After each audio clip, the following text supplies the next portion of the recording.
خواهد داد.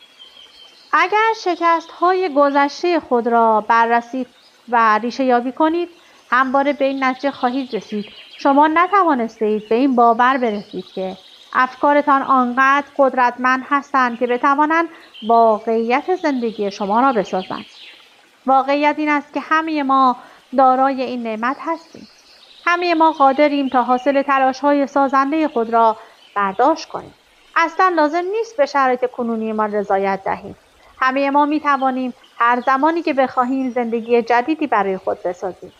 همه ما توانایی تغییر دادن زندگیمان هم به خوبی و هم به بدی را داریم. زیرا افکار ما بر زندگیمان تأثیر دارند. اطمینان دارم که پیش از این هم این جملات را شنیده اید، اما فکر نمی کنم به راستی و قلباً به آنها اعتقادی داشته باشید. اگر همه ما می توانستیم این مفهوم را بپذیریم که افکارمان تأثیری شگرف در زندگیمان ایجاد می کند، آیا پیش از این تلاش نمی کردیم تا هرگز فکر چیزی که نمی خواهیم تجربهش کنیم وارد ذهنمان نشود؟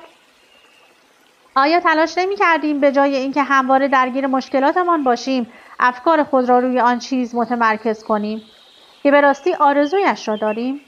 به این نکته خوب فکر کنید.